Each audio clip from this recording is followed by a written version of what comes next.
What's up, y'all? Just Rissi, and I'm back with another video. So today I'm going to be reacting to 20 of the craziest reactions of convicts after giving a life sentence. Whose channel is that? I don't know. But anyways, y'all, this is a 26-minute video, so I'm going to probably end up doing 2 parts to this video. But anyways, let's get into it. Being told that you're going to spend the rest of your life in prison is a lot to take in, regardless of the crime you committed. But just when you think you know how people will react to such a sentence, they go and surprise you. From a laughing killer to one that yelled at a judge, here are 20 craziest reactions of convicts given a life sentence.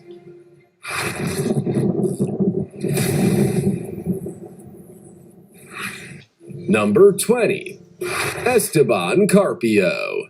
Boston, Massachusetts convicted prison inmate Esteban was sentenced to life in prison without parole for the murder of a policeman in 2005. Oh, I was wondering why he looked like he got his beat. He definitely looked like he got his beat, and I know why now. He done killed a police officer and pissed the other ones off. When Providence police were questioning him for stabbing an 85-year-old woman, a detective had left the room to get a drink of water for Esteban. This left him alone in the room with Police Detective Sergeant James L. Allen. Once the detective had left the room, Esteban grabbed James's gun and shot him twice, resulting in his death. Esteban then jumped out the third-floor interview room window before being caught less than an hour later. Incredibly, Esteban was brought to his arraignment wearing a mask that was designed to stop offenders from biting or spitting on people. He also had red eyes, cheeks, and a red forehead, along with swelling. And he done pissed off, they done beat it, so I can't even be mad about it. Around his forehead and cranial region. Every day, I face the facts of what I did. And what happened? It wasn't so much his crazy reaction that shocked people, but that of his family. When he was sentenced to life in prison, his family screamed and yelled about police brutality.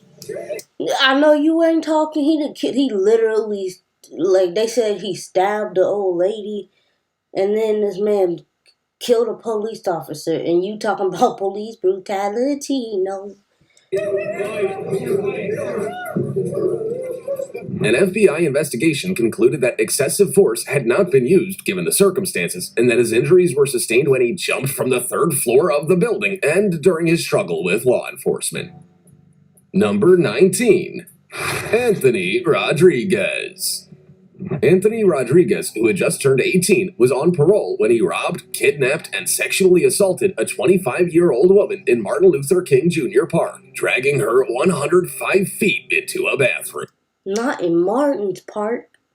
Man. Anthony had previous arrests for violence, but this appeared to be his first for sexual assault. According to reports, Anthony had been quiet throughout the entire ordeal, but that soon changed when the judge sentenced him to 25 years to life. He started directly talking to the judge with tears in his eyes, yelled profanities, and called the ruling unfair. He had to be forced to sit down. Down, Mr. Rodriguez, down.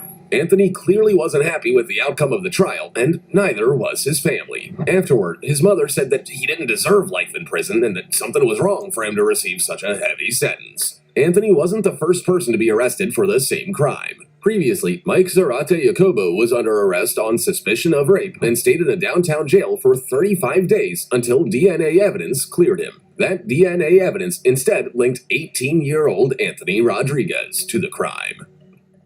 Number 18. Jaleel Smith Riley. Jaleel Smith Riley was sentenced to life in prison without the possibility of parole in 2016 for shooting and killing Portia Brooks and severely injuring her boyfriend, Aaron Martin, during a robbery. Portia and Aaron were sitting in a parked car in Norwood when Jaleel approached the vehicle with 2 others and ordered Aaron to get out. When Jaleel discovered that he had nothing of value to take, he shot him in the head before leading into the vehicle and shooting Portia as well. A Crime Stoppers tip led the police to Jaleel, who was charged with aggravated murder, attempted murder, aggravated robbery, and 2 counts of felonious assault. To avoid the death penalty, he pleaded guilty and faced a sentence of life without parole. When he was... There was no need to kill them, like literally. Sitting in the gallery, Portia's family spoke to the court and Jaleel. Jaleel then had to try and convince the court that he deserved leniency. He started crying in court with tears rolling down his face. He said, "I just want to come home one day." His attorney stepped in and said Jaleel was someone who felt genuine remorse and thought about what he did every day. He said he couldn't undo. Think about this. Is he really feeling remorse? Or is he just sad that he got caught?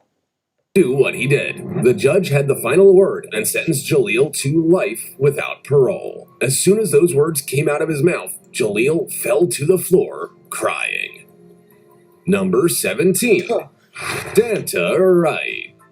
When someone tells you that they've lost their only child, their son, their baby, and their friend, it's only natural for you to feel sadness. You might also feel a great deal of remorse if you're the reason why someone isn't alive. But when a victim impact statement was read out to the court and the person responsible for murdering 18-year-old Jordan Clee, the court was in shock. The defendant, 17-year-old Danta Wright, who was sentenced to 23 to 50 years in prison, smiled and nearly laughed. When his lawyer attempted to say that his client said it was never his intention to injure, Danta interrupted him to address the court himself. You might think that at this point he might express remorse from the heart, but that is not what happened at all. Instead, he smiled as he said, "I just want to tell y'all I'll be home soon."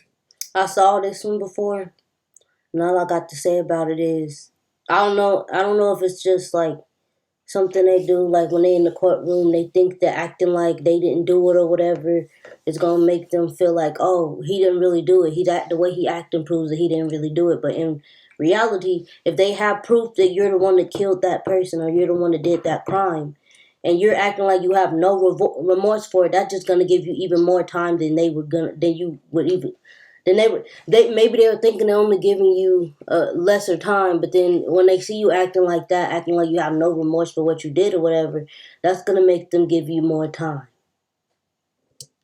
Soon. I love my family. I tell y'all, I'll be home soon. R.I.P. Keon. I love my family.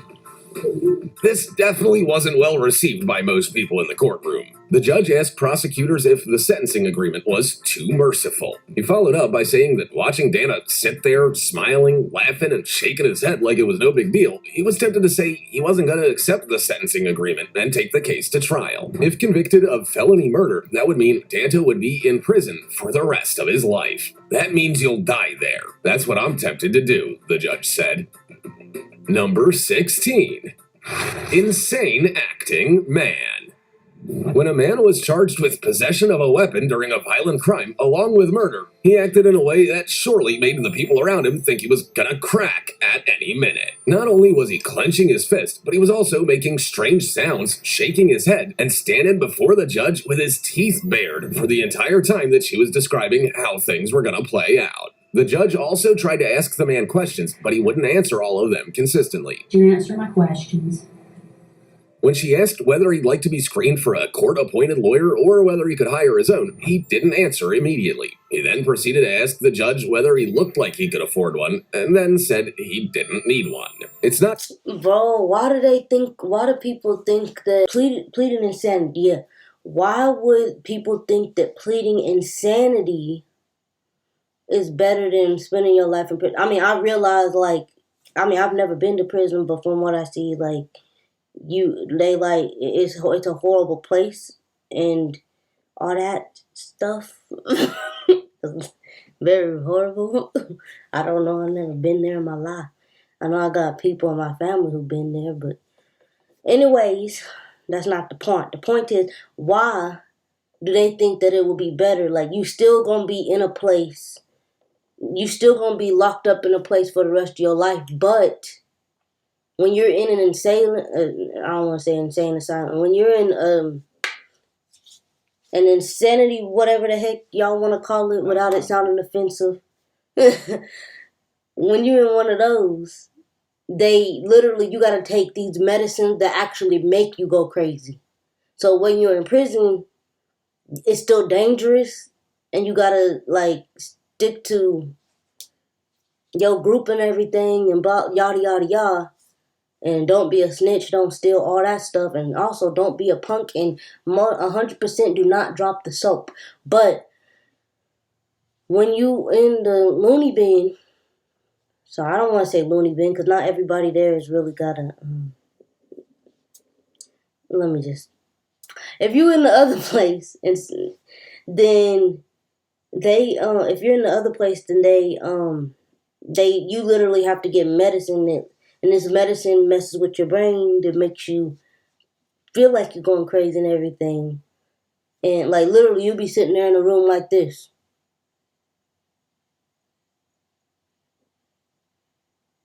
Not even being able to do nothing, and all you do is color all day or play chess or checkers or something like that, and that's what you do all day, and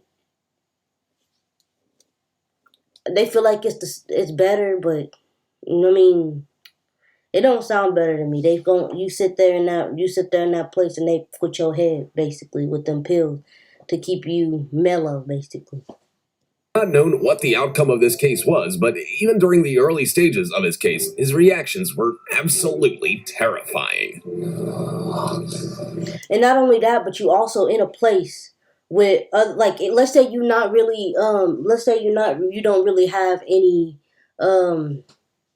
psychological you don't have any psychological you don't got any psychological diagnosis or whatever. Let's say you don't, but you like human, you're faking it just so you can get off easy and you can go into another place. Or see, I think a lot of them think that if you plead insanity that you're gonna be like let out into the open, but that's not how it works. If you do have some type of psychological diagnosis, then they're not gonna want you out on and you killed someone. They're not gonna want you out on the streets so you can do it again. So I don't know why they think that they can just sit here and say just whatever. And then when they get in there, they'll even be surrounded by other people who actually have those diagnoses, and then they'll be sitting there like, oh my gosh, everybody around me is insane and all that stuff. See, and then that can really make you go. When the video was uploaded to the internet, many people were quick to point out that the man was likely trying to act insane so that he could enter an insanity plea. We're not sure of the case's outcome, but you're surely interested to know whether he managed to keep up this luck. Number 15. Jacob Matthew Morgan. In 2015, a 14-month-old baby died in a house fire while at home with his 17-year-old brother, Jacob Morgan, of Rock Hill, South Carolina. Jacob was initially charged with murder and pleaded guilty to the crime in October 2021. He was charged with involuntary manslaughter, unlawful conduct towards a child, and third-degree arson after setting his home on fire and willfully killing his brother, Joshua Alexander Hill. The court stated that Jacob set 2 fires, exited the home, and left his brother inside to die. Jacob hasn't given formal statements about how the fire started, but later said he lit a pillow on fire and threw it in the air. Authorities think 2 sets of fires were started, one in the master bedroom where the baby was asleep, and another in the living room. In a probable cause hearing, Jacob cried, pleaded, and prayed with absolute terror in his eyes before he was charged with arson and murder connected to his brother. He was then led out of the courtroom crying. Eventually, Jacob was charged for the killing of Joshua Hill, and he would be sentenced to 15 years in prison. His mother, Julie Hill, said Jacob has developmental issues and loved his little brother. Number 14. Lukachi Kendall. Lukachi Kendall was working as a security guard for a strip club where Kewan Bird and his friend Michael Smathers had gone for a night out. They decided to exit the club, sit in Michael's car for a while, and then return to the club minutes later. Lukachi parked next to Kewan and Michael and started dressing for his job, which included putting on a vest, gloves, baton, knife, gun, and ammunition. All 3 men made visual contact before Lukachi retreated to the club. As Kewan and Michael got out of the car to go back into the club, Lukachi opened fire, shooting Kewan in the back 8 times, killing him. Michael was left paralyzed from the waist down. In court, when Lukachi alleges insanity and requests to be put in a mental institution rather than prison, Kewan's father starts yelling at Lukachi, screaming that he murdered his son for nothing. You don't need to be laying no mental hospital. You need to go to prison, man. Security guards and family tried to calm. Why does everybody think that it's better in prison? I mean, that it's better in the mental asylum than it is in prison? Like, to me, I mean, I've never been in, like I said, I've never been to either one, but I mean, doped up on pills all day, making your brain just run, and surrounded by all those same people every day. But also, prison is where you can get your ass beat for doing things. I don't know. You can also get killed in a mental asylum, though, because it is filled with people who have mental, I don't want to say problems, disabilities. So, Kiwan's father, but he had to be dragged out of the courtroom. During the trial, Lukachi didn't present any evidence, didn't testify, and didn't accept court-appointed standby counsel. He was convicted of second-degree murder and attempted murder and was sentenced to life in prison. Number 13. Kayla Mendoza. Kayla Mendoza is known for having tweeted "too drunk to care" before being involved in a wrong-way collision on the South Florida Expressway while intoxicated. She took the lives of 2 women and was sentenced to 24 years in prison. Kayla cried and showed remorse throughout her entire trial and was sentenced in 2014 for her crime. No matter how much time passes, I'm going to live with that in my heart every day. However, Kayla was soon on a mission to have her sentence reduced to just 10 years after writing an apologetic letter to the judge who had sentenced her. Kayla said, you knew you were drunk, and you still drove, and then literally texted while you... Okay, so you mean to tell me that not only are you drunk, and you know you're drunk, and not only you drinking driving, and you know you're drinking and driving, but you also texting while you drunk and driving on the highway at that. So, and not only that, but you text too drunk to care, and then, you know what? she wanted to be out of prison so that she could be involved in Mothers Against Drunk Driving. She also wanted to help save lives, even though she couldn't bring back the lives she took. Kayla also said she didn't want another family to be broken, like the families that were broken because of her. Kayla wrote that she planned to take substance abuse classes and is open to probation. She also wanted to work to pay restitution, court costs, and money owed in a civil lawsuit. Judge Hames said prosecutors would respond to Kayla's request within 90 days, and the families of the 2 women killed planned on making their feelings known. Number 12. Ryan Stone. Ryan Stone was sentenced to 160 years in prison for taking officers on a lengthy chase in 2014. He was convicted of several charges, such as attempted manslaughter, child abuse, and car theft during a 90-minute car chase. Ryan stole a car outside a gas station with a 4-year-old inside before crashing it into a van. He dragged the van driver out by her legs before stealing it and hitting a state trooper who was laying a tire deflating device, resulting in a broken leg. He struck several more cars before being arrested. In jail, Ryan was videoed bragging about mimicking a video game to a female visitor. He also talked about the potential to profit from the chase video and getting paid. He thought this was GTA.